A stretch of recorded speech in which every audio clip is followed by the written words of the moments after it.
Penahan si jahat. Karena secara rahasia kedurhakaan telah mulai bekerja, tetapi sekarang masih ada yang menahan, kalau yang menahannya itu telah disingkirkan.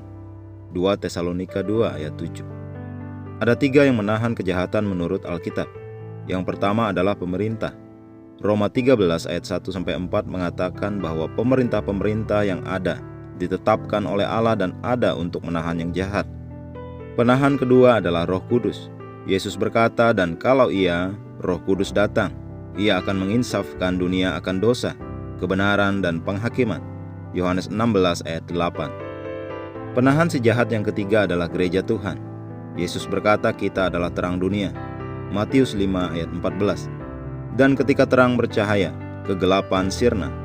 Di antara ketiga penahan si jahat ini, gereja adalah satu-satunya yang menahan kekuatan si jahat dengan kuasa Roh Kudus. Alkitab mengatakan kalau penahan itu akan disingkirkan atau diambil. Itu pastinya bukan mengacu kepada pemerintah, karena akan ada pemerintah semasa pemerintahan Antikristus. Bahkan ketika Antikristus menyatakan dirinya, dia akan mendirikan pemerintahannya. Juga Roh Kudus tidak akan disingkirkan dari bumi ini ketika Antikristus menyatakan dirinya, karena Roh Kudus akan menjadi penyebab 144.000 orang Yahudi melakukan pelayanan di bumi setelah pengangkatan. Alkitab menyatakan akan ada banyak orang yang memberikan hati mereka kepada Tuhan selama masa aniaya besar, dan satu-satunya jalan mereka bisa diselamatkan adalah melalui pelayanan Roh Kudus. Jadi di antara ketiga yang menahan si jahat ini, hanya gereja Tuhan yang akan diambil sebelum Antikristus menyatakan dirinya. Gereja diharapkan oleh Tuhan menahan si jahat di hari-hari ini. Kita adalah terang dunia dan garam dunia. Matius 5 ayat 13 dan 14. Ketika kita menyatakan sesuatu, itu dinyatakan atas kita. Setan tidak dapat menaklukkan bangsa-bangsa.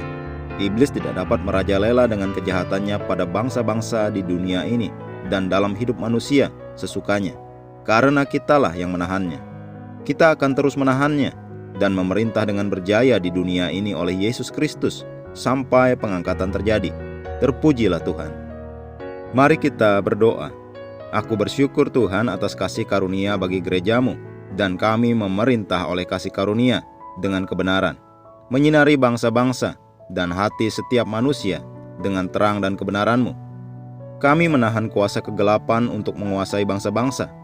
Kebenaran, damai sejahtera, kemurahan dan kebajikan-Mu menguasai lingkungan, tempat tinggal kami, sekolah, kota-kota dan negara kami.